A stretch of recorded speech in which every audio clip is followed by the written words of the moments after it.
The salt-laced wind howled a lament around the highest towers of Blackwood Keep, a mournful sound that echoed the hollow space in Alara's own chest.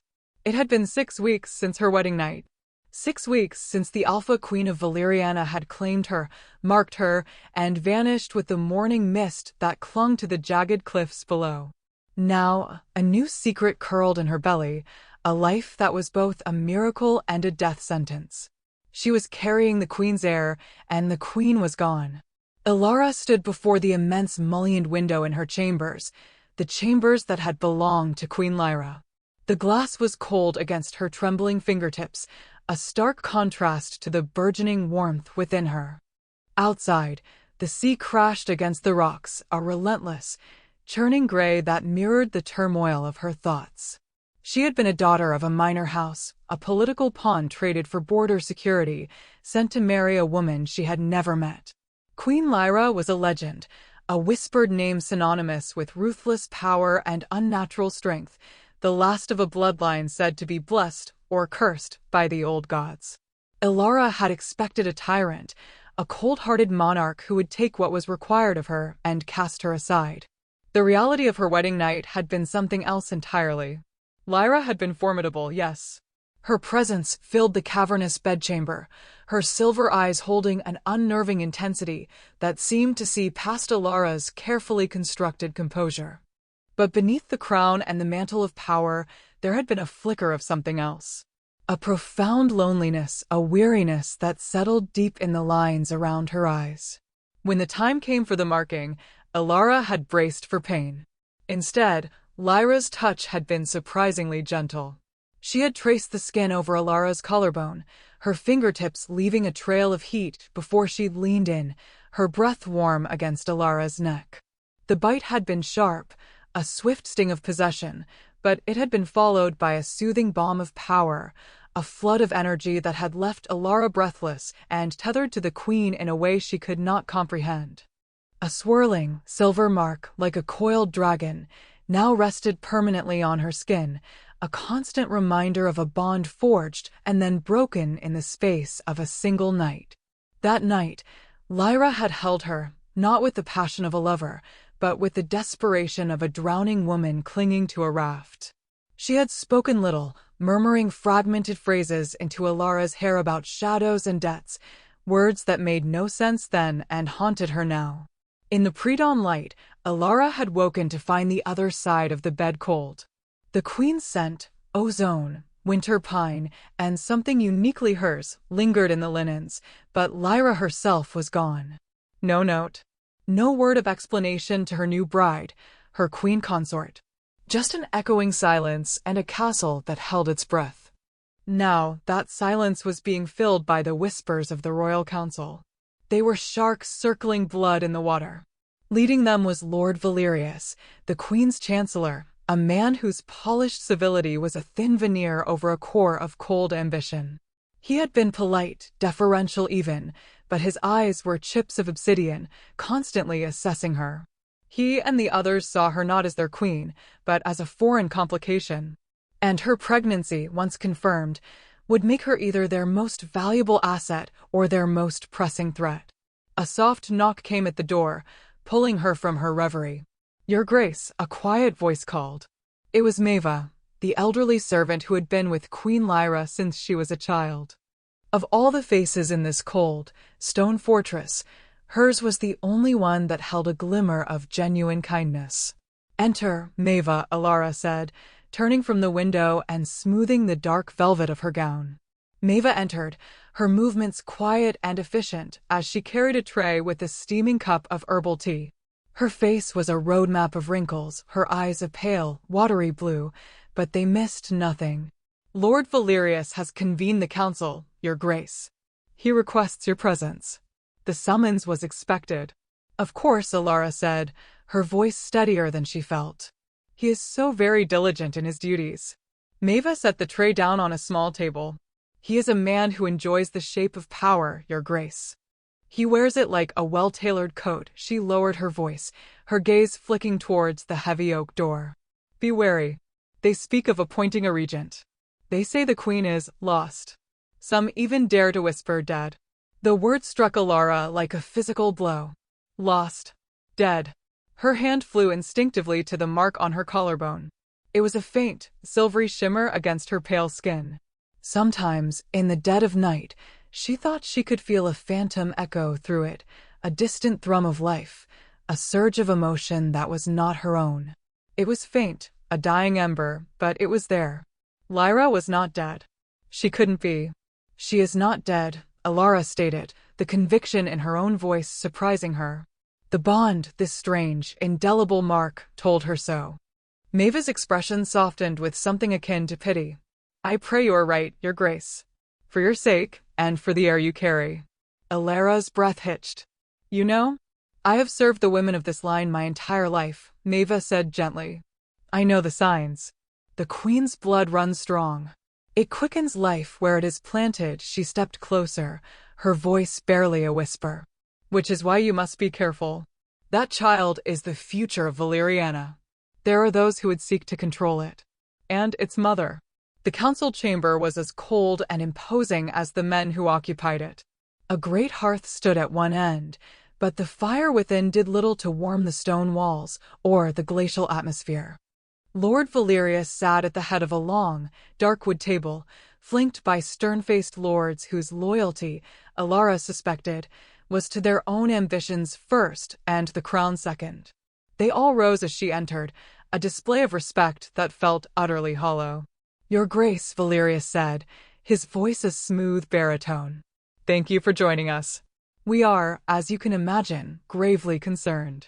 As am I, my lord, Alara replied, taking the ornate chair left for her, a consort's chair, pointedly not the throne that remained empty at the head of the room. Has there been any word? Any sign from the search parties? Valerius steepled his fingers, his gaze unwavering. None. The trails went cold at the edge of the Whispering Woods. It is as if Her Majesty vanished into thin air. He paused, letting the silence hang heavy in the air. In light of these unprecedented circumstances, the Council has been discussing the stability of the realm. A kingdom without a ruler is a body without a head. The kingdom has a ruler, Alara said, her chin high. She is absent, not gone. A portly lord to Valerius's right, Lord Boren, cleared his throat. Forgive me, Your Grace, but hope is not a strategy of state. We must prepare for the worst. We must appoint a Lord Regent to act in the Queen's stead. And I suppose you have a candidate in mind? Alara's tone was sharp, betraying her frayed nerves. Valerius's smile was thin and without warmth. The choice seems logical. As Chancellor, I am most familiar with the workings of the court and the needs of the kingdom. Of course. It was a power grab, plain and simple. They meant to sideline her, to render her a powerless figurehead until her child was born. And then? She would be utterly disposable. The Queen left no such instruction, Alara countered, her heart hammering against her ribs. To appoint a regent without proof of her demise is an act of treason. An act of necessity, Valerius corrected smoothly. Furthermore, Your Grace, we are concerned for your well-being. This castle is vast, and you are in a delicate condition. His eyes flicked down to her abdomen for a fraction of a second, the briefest of glances, but it was enough. He knew. We feel it is best if you are confined to your wing of the castle, for your own safety. You will be provided with everything you need. The words were a silken cage descending around her. Confined. A prisoner in her own home. Maeva's warning echoed in her ears. You mean to imprison me, Alara said, her voice dropping to a low, dangerous register that surprised even herself. We mean to protect you, Valerius insisted, his voice hardening. You are the vessel of the royal bloodline. We cannot allow any harm to befall you or the child. It is our sacred duty. His sacred duty. She saw it then, the cold, calculating ambition in his eyes. He didn't want to protect the heir, he wanted to possess it. To control the next ruler of Valeriana from the cradle, with its mother locked away or disposed of. She was standing on a precipice, and the only person who could save her was the woman who had abandoned her. To save herself and her child, she had to find Lyra. Not just for the kingdom, but for the strange, fierce hope that had taken root in her heart on her wedding night. The hope that the vulnerable, lonely woman she had glimpsed was the real queen, and that she would come back for her. That night, Alara did not sleep. The council's decision was a death knell to her passivity. She was no longer a grieving, confused bride. She was a cornered animal, and she would fight. As the castle settled into a deep, oppressive silence, she slipped out of her chambers, clad in a simple dark gown, her heart a frantic drum against her ribs. Maeva had given her a key, a small, iron thing that felt impossibly heavy in her palm. It was for the queen's private study, a room Valerius had ordered sealed the day after Lyra's disappearance, claiming it was a matter of state security. The queen kept everything there, Maeva had whispered, pressing the key into her hand. Her true thoughts. If there are answers, they will be in that room. The study was in the oldest part of the keep, down a corridor lined with the portraits of Lyra's ancestors. Their silver eyes seemed to follow Alara as she passed, their expressions stern and judgmental. They were a dynasty of warriors and mystics, and the weight of their legacy felt suffocating. The door to the study was heavy oak, banded with iron. The key turned with a well-oiled click, and she slipped inside, closing it silently behind her. The room was not what she expected. It was not a monarch's office, but a scholar's sanctuary. Bookshelves overflowed, scrolls were stacked on every available surface, and charts of constellations were pinned to the walls. The air smelled of old paper, dried herbs, and the faint, lingering scent of Lyra.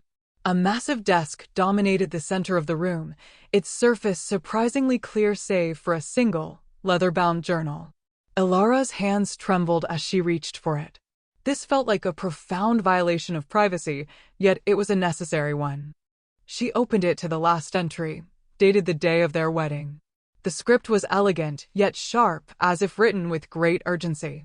Tonight, I bind her to me. A beautiful, brave girl from the south, sent to be a lamb for the slaughter. She does not know what she marries.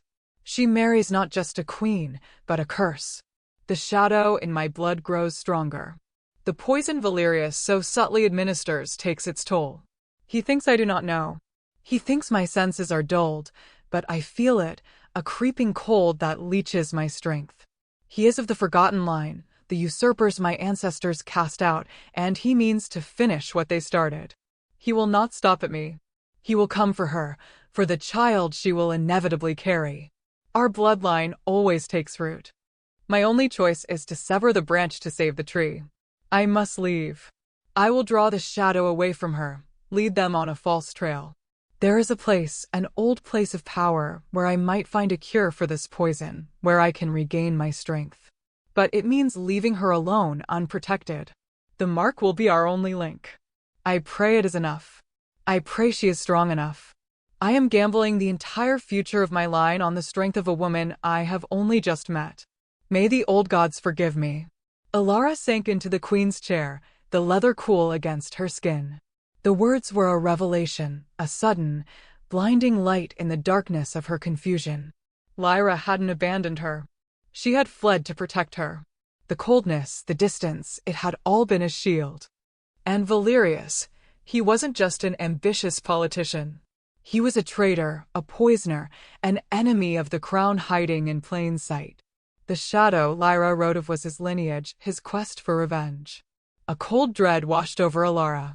She was trapped in a castle run by the very man who wanted her, her child, and her queen dead. She read on, her fingers tracing Lyra's script. The journal detailed the poison, a rare, slow-acting substance derived from a plant called nightshade root, almost undetectable unless one knew what to look for. It suppressed the unique abilities of Lyra's bloodline, making her physically weaker, more vulnerable. Valerius had been slowly killing his queen for months, waiting for the perfect moment to strike. The marriage, the prospect of an heir, must have forced his hand. Alara's gaze swept the room, no longer seeing a scholar's mess, but a warrior's arsenal. She had to find more. She had to find the proof Valerius couldn't deny. Her eyes landed on a large, intricate map of the Valerian coastline pinned to one wall. It was dotted with markings, but one symbol was circled repeatedly in red ink, an ancient ruin marked as the Chapel of the Sky. It was situated on the furthest, most treacherous point of the cliffs overlooking the sea. Lyra's journal had mentioned a place of old power. This had to be it. But it wasn't an escape route. It was a destination. Lyra hadn't gone there yet. She was leading her enemies away first. This chapel was something else. A sanctuary? A repository of knowledge. A floorboard creaked in the corridor outside. Ilara's blood ran cold. She quickly closed the journal, her mind racing. She couldn't be found here. She looked around for a place to hide the book, but there was nowhere secure. Her eyes fell to the hearth, where a few embers still glowed. Tucked deep inside the chimney, behind a loose stone Maeva had once shown her in the kitchens, was a small, dark cavity. It was a desperate chance. With trembling hands, she shoved the journal into the space and replaced the stone just as the handle on the study door began to turn. She dove behind a thick velvet curtain that covered a narrow window, pressing herself flat against the cold stone. Her heart hammered so loudly she was sure they would hear it. The door swung open. 2 guards entered, followed by Lord Valerius himself. "Search the room," he commanded, his voice sharp. "Every book, every scroll." She was seen coming this way. Ilara held her breath, her body rigid. She watched through a tiny gap in the curtain as the guards began to tear the room apart. They overturned tables, pulled books from shelves, their callous disregard for Lyra's sanctuary sending a fresh wave of fury through her. "There is nothing here, my lord," one guard said after several minutes of fruitless searching. "Just books and maps." Valerius strode to the desk, his gloved hand running over its surface. He picked up a quill, his expression one of deep frustration. "She knows something," he muttered, more to himself than to his men. "The little southern bird is not as docile as she appears." His cold eyes swept the room, lingering for a terrifying moment on the curtain where Ilara hid. She felt his gaze like a physical touch, a cold probe searching for weakness. He took a step towards her, and her world narrowed to the sound of her own ragged breathing. Then a bell began to toll from the main tower, a frantic, urgent ringing. The other guard rushed back into the room. "My lord, a fire has broken out in the West Wing laundry." Valerius cursed, his attention immediately diverted. "Fools! Put it out. Go!" He shot one last, suspicious look around the study before sweeping out, his guards hurrying after him. Ilara remained frozen for a long time after they were gone, her body shaking with adrenaline. The fire was no accident. It was Maeva. The loyal old servant had created a diversion, buying her precious time. She owed the woman her life. Slipping from behind the curtain, Ilara surveyed the wreckage of the study. Her resolve hardened into steel. Valerius was no longer just a threat, he was a declared enemy. And she was no longer just a consort, she was the guardian of Lyra's legacy and the mother of her child. She would not wait to be rescued. She would become the rescuer.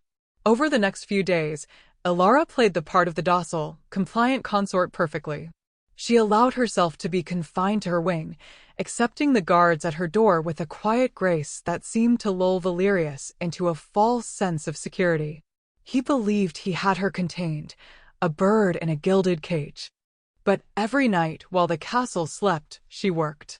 Maeva, her silent co-conspirator, brought her meals, and hidden within the folds of napkins or at the bottom of soup bowls were the things she needed: maps of the castle's older, forgotten passageways, tinctures to help her sleep through the day so she could be alert at night, and whispered scraps of information about the guards' routines. Her constant companion was the mark on her collarbone. She began to focus on it, treating it not as a scar but as a conduit. In the quiet of her rooms, she would press her fingers to the swirling silver lines and concentrate, trying to push her own feelings of determination and love through the bond, a silent message to the ether. And sometimes she would get something back. A fleeting image of a dense, ancient forest. A sharp pang of physical pain. A wave of fierce, unyielding resolve. Lyra was alive. She was fighting. And Ilara would fight too. Her plan was audacious: born of desperation and a burgeoning courage she never knew she possessed. Lyra's journal had mentioned a weakness in Valerius's stolen power. It was theatrical, built on lies and the perception of control. His claim to the regency needed the unanimous support of the other noble houses, support he was currently securing through intimidation and false reports of the queen's death. If Alara could expose him, prove his treason before the other lords, his power base would crumble. The proof lay in the chapel of the sky. She was sure of it. The journal had contained a small, coded drawing next to the map's marking, a key, a book, and a serpent. A serpent was the sigil of the usurper line. The chapel held his secrets. Getting there was the challenge. The maps Maeva provided showed a network of servants' passages, some of which had been sealed for centuries. One of them, a narrow, winding route used for smuggling during ancient wars, passed directly beneath the main throne room before leading out towards the cliffs. The night of the new moon was the darkest. It was the night Valerius had summoned the other lords of the realm to Blackwood Keep to formally ratify his appointment as Lord Regent. It was the night Alara would make her move. Dressed in the dark, practical garb of a servant boy Maeva had stolen for her, Alara slipped from her chambers. Maeva had dealt with the guards, serving them wine laced with a potent sleeping draught. "It will give you a tower window, no more," the old woman had whispered, her hand trembling as she clasped Alara's. "Be safe, my queen." The title sent a shiver down Alara's spine. She wasn't a queen. Not yet. But she was fighting for one. The secret passages were colder and darker than she had imagined, smelling of damp stone and decay. She moved by the faint light of a small, shielded lantern, her heart pounding with every skittering sound in the darkness. She could hear the faint murmur of voices from the throne room above, the sound of Valerius sealing his treasonous pact. The passage eventually opened up behind a heavy tapestry in a disused storeroom. From there, she slipped out into the cold night air. The wind was a physical force on the cliffs, threatening to tear her from the narrow, treacherous path that led to the chapel of the sky. The sea roared below, a hungry beast waiting to claim her. But the thought of Lyra and the tiny life within her pushed her forward. The chapel was little more than a ruin, a skeleton of stone open to the elements. But in the center, an ancient altar remained intact. Remembering the symbols from the journal, Alara began to examine it. She found a loose stone at the base, carved with a faint serpent. Prying it open with a small iron rod she'd brought, she revealed a hidden compartment. Inside was not a book, but a small, locked metal box. And there was no key. Despair threatened to overwhelm her. Had she come all this way for nothing? She ran her hands over the box, her mind racing. The key, the book, the serpent. It was a riddle. Her fingers brushed against the intricate lock. It wasn't a keyhole. It was a series of concentric rings that could be turned. A combination lock. What was the code? She thought back to the journal, to Lyra's words. The shadow in my blood. The forgotten line. Valerius was obsessed with lineage, with righting the wrongs of the past. The answer had to be something historical, something significant to his usurper ancestors. She remembered a passage in one of Lyra's history books about the year the usurpers were exiled, the year 814. With trembling fingers, she turned the rings. 8, 1, 4. A faint click echoed in the windswept ruin. The box sprang open. Inside, nestled on a bed of faded velvet, were letters. Dozens of them, tied with a black ribbon. They were correspondences between Valerius and co-conspirators in neighboring kingdoms, written in his own hand. They detailed his entire plan, the slow poisoning of the queen, the seizure of power, and the promise to cede Valerian land in exchange for military support should the other lords resist his claim. It was absolute, undeniable proof of high treason. Clutching the box to her chest, she turned to leave, her heart soaring with triumph, and came face to face with Lord Valerius. He stood in the crumbling archway of the chapel, flanked by two of his personal guards. The torchlight cast his face in demonic shadows, his polished civility stripped away to reveal the predator beneath. "I must confess I'm impressed," he said, his voice a low, chilling purr.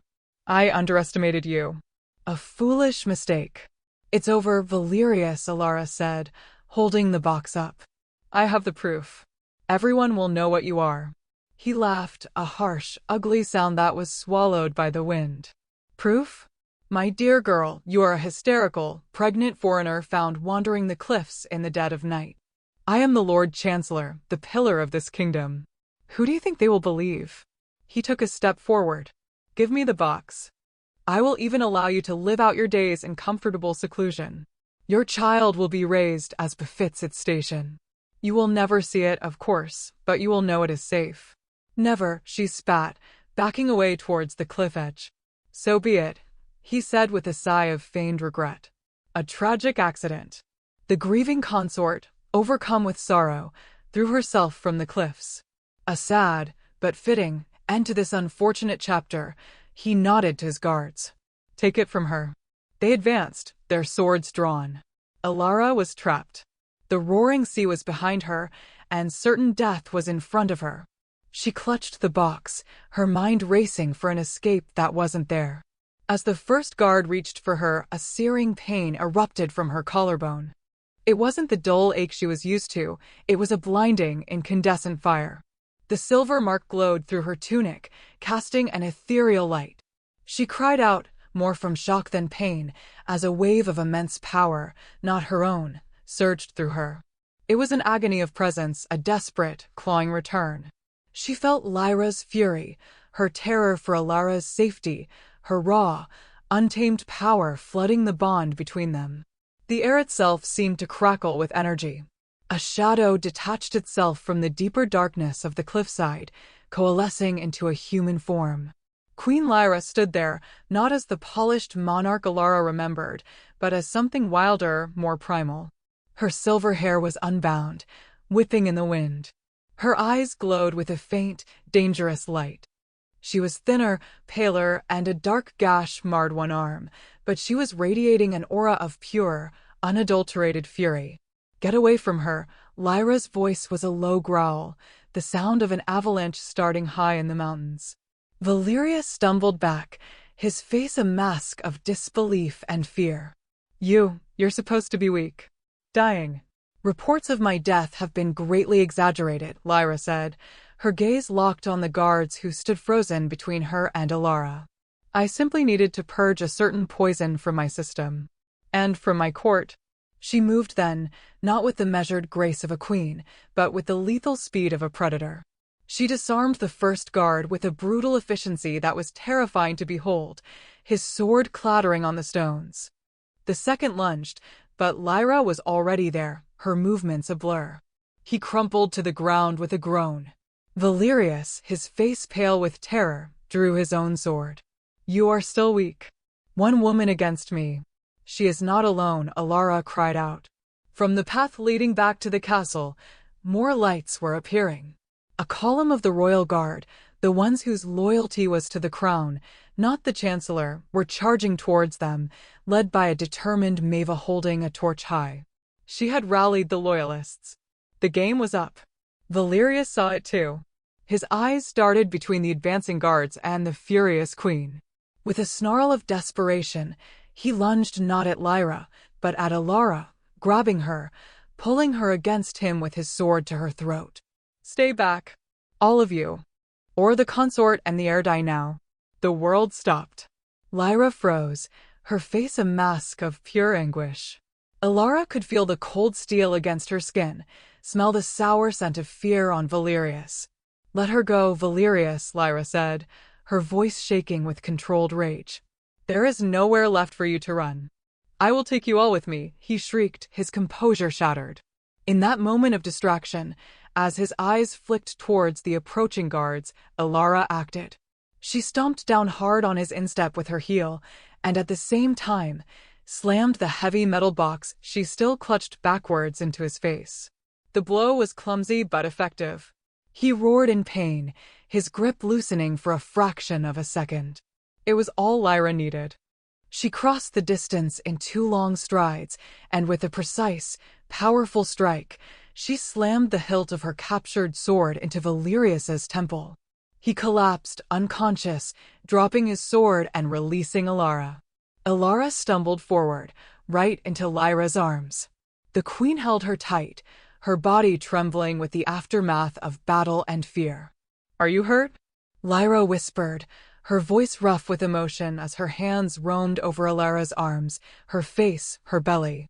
"The child."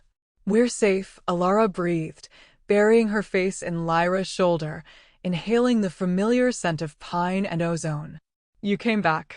"Always," Lyra murmured, her lips pressing against Alara's hair. "I would always come back for you," she pulled back slightly, her glowing silver eyes searching Alara's. The raw vulnerability Alara had glimpsed on their wedding night was there, fully exposed. "I am so sorry, Alara. I never wanted to leave you. I had to. I had to protect you." "I know," Alara said, her hand coming up to cup Lyra's cheek. "I read your journal." A flicker of surprise, then a soft, weary smile touched Lyra's lips. "Of course you did. I should have known my clever southern bride would not sit idly by." The castle guards surrounded the fallen Valerius, binding him securely. Maeva rushed to Alara's side, her face awash with relief. The immediate danger was over. As Lyra held her, Alara felt the thrum of the bond between them, no longer a faint echo but a strong, steady pulse. It was a promise, a beginning. In the heart of the storm, on the edge of the world, they had found each other again. 6 months later, the great hall of Blackwood Keep was filled with sunlight. The heavy, dark tapestries had been replaced with brighter ones depicting scenes of peace and prosperity. Laughter, a sound rarely heard within these walls before, echoed from the corridors. Queen Lyra sat on her throne, not as a remote, feared monarch, but as a just and attentive ruler. Beside her, in the consort's throne that had been remade to be her equal, sat Alara, her belly round and full under a gown of deep blue velvet. The trials had been swift. The letters from Valerius's box had damned him and his co-conspirators completely. Justice had been served, and the realm, once teetering on the brink of civil war, was now secure. The healing had begun, not just for the kingdom, but for its 2 queens. The nights were no longer lonely. Lyra, free of the poison that had suppressed her spirit as much as her strength, was a different woman. The intensity was still there, but it was tempered with a warmth and tenderness that Alara had come to cherish. They talked for hours, sharing the stories of their lives before they had met, filling in the spaces that politics and fear had created between them. Lyra confessed her terror of the curse that had haunted her line, a magical malady that flared in times of weakness, making them vulnerable to suggestion and control, a weakness Valerius had exploited with his poison. She had fled not only to find the antidote, a rare herb that grew only in the deepest part of the Whispering Woods, but to break the cycle of fear that had imprisoned her ancestors. "I was so afraid," Lyra admitted one night, her hand resting protectively on Alara's swollen abdomen. "Afraid of the curse, afraid of Valerius, but most of all, afraid of what I felt for you. I felt it the moment you walked into the throne room for our wedding. It was a recognition, as if my soul knew yours. To feel that and to know I had to leave you was the greatest torment of my life. But you marked me," Alara said softly, her fingers tracing the silver pattern on her own collarbone. "You tied me to you, even as you planned to run." "It was a selfish act," Lyra confessed, her silver eyes filled with remorse. "But it was also an act of faith. I hoped that if the worst happened, the bond would be strong enough to call me back. I never imagined you would be the one to call me home." Their love had blossomed in the aftermath of the storm, a hardy, resilient thing. It was a love built not on flowery words or courtly games, but on shared danger, mutual respect, and a profound, unbreakable connection. Alara was no longer just a consort. She was Lyra's most trusted advisor, her partner in rule and in life. Her insights from her southern home brought new perspectives to the Valerian court, and her quiet strength balanced Lyra's fiery passion. The day their daughter was born was the brightest day the kingdom had ever seen. They named her Kaelin, an old Valerian name meaning strength of the people. She had Alara's warm brown eyes and a shock of silver hair that proclaimed her Lyra's daughter. She was born free of the curse, The antidote Lyra had taken, having cleansed the bloodline for the next generation. She was a symbol of a new era. The extended denouement of their lives unfolded with the gentle turning of the seasons. Blackwood Keep, once a Gothic prison, became a true home. Cailin's laughter replaced the howling of the wind in the corridors. The lords of the realm, seeing the strength and wisdom of their two queens, became their most loyal supporters. The kingdom of Valeriana flourished, known for its just rulers and its unwavering stability. Years later, Alara and Lyra stood on the battlements, watching the sun set over the now peaceful sea. A teenage Cailin was below in the training yard, sparring with the captain of the guard, her movements a perfect blend of her mother's grace and power. She was already a formidable warrior and a keen scholar, beloved by all. Lyra slipped her arm around Alara's waist, her touch as familiar and comforting as breathing. "Do you ever regret it?" Lyra asked softly. "Being sent here? To a cold land and a colder queen?" Alara leaned her head against Lyra's shoulder, a contented smile on her lips. "I was sent to a fortress and found a home. I was given to a queen and found my love." She touched the mark on her collarbone. It no longer ached with phantom pain or loneliness. It was a source of constant, gentle warmth, a quiet hum of love and connection that resonated deep in her soul. "I regret nothing." Lyra turned and kissed her, a slow, deep kiss filled with the love and shared history of a lifetime. The setting sun painted the sky in hues of gold and rose, bathing the two queens in a warm, gentle light. They had faced down shadows and traitors, rewritten their destinies, and built a future from the ashes of a cursed past. Theirs was not just a story of survival, but one of triumph, a testament to a love that was strong enough to heal a queen and build a kingdom. And as they stood together, two hearts beating as one, they knew their greatest legacy was not the crown or the castle, but the enduring love that had saved them both. The end.